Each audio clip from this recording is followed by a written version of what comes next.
Nous sommes à la Régie de gestion des matières résiduelles pour le lancement du nouveau programme Arts, lettres et communication, options multidisciplinaires. Ça vient donner le coup d'envoi à la grande orientation de notre nouveau programme qui est la créativité.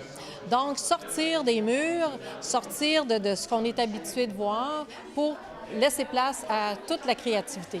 Les principales différences, je vous dirais, c'est que ce programme est maintenant mieux adapté au profil universitaire, donc aux attentes des universités. C'est le ministère qui est maître d'œuvre, qui a été maître d'œuvre dans la révision du programme. Bien entendu qu'il a révisé ce programme-là en collaboration avec les enseignants, avec des représentants des cégeps et des universités. Le ministère souhaitait avoir un programme plus exigeant et qui répond mieux aux besoins, aux attentes des universités. Là, il a revu de fond en comble les compétences du nouveau programme Arts, lettres et communication. Alors, c'est pour ça qu'on parle d'un programme plus exigeant au niveau de la formation parce que les compétences ont été augmentées, les compétences attendues, et aussi, il a augmenté le nombre d'heures du programme. Programme qui était de 675 heures en formation spécifique, il est maintenant de 705 heures, un équivalent, je dirais, du programme sciences humaines, si on veut comparer le nombre d'heures. Le nouveau programme Arts, lettres et communication n'est pas encore obligatoire, il le sera seulement en 2015. Toutefois, le ministère permet aux cégeps qui sont prêts de le mettre en œuvre à compter de l'automne 2014. Et nous sommes prêts, alors nous allons l'offrir dès l'automne 2014. Merci beaucoup, Linda. Je vais tâcher de parler assez fort, d'être peut-être plus distrayante aussi que nos jeunes qui travaillent. On a pris une tangente résolument plus moderne, je dirais, axée sur les arts contemporains, les pratiques artistiques et littéraires contemporaines.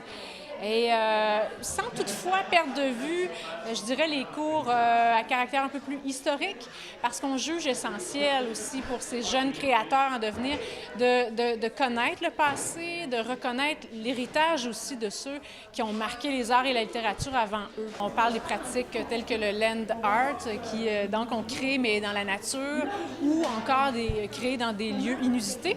Le cadre ici en est un bel exemple.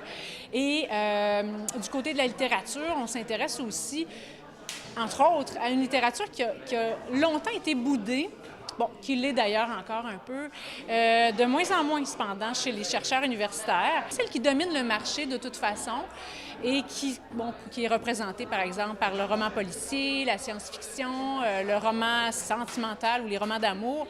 Bref, cette littérature-là, on l'affronte, on en discute, on va voir aussi quelles sont ses origines, qu'est-ce qui la caractérise, quels sont ses mécanismes. En fait, ce qu'on veut faire émerger chez nos étudiants, c'est une conscience de ce qui s'est passé avant eux. Bon, je le mentionnais tout à l'heure, reconnaître l'héritage des anciens, de sorte qu'ils évitent d'imiter, de reproduire sans cesse ce qui aurait déjà été fait.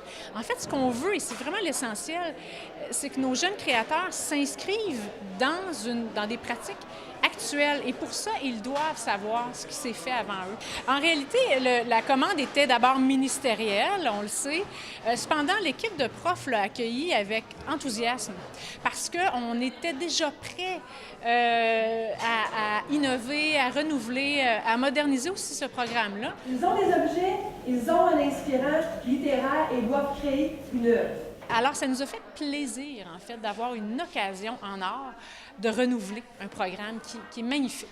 On est ravis de voir la réaction des gens, l'accueil des gens, les gens ici qui nous ont accueillis, mais aussi des gens de la ville de Bécomo, du Centre des arts, du collectif de la Dérive, des gens qui travaillent dans le même sens que nous.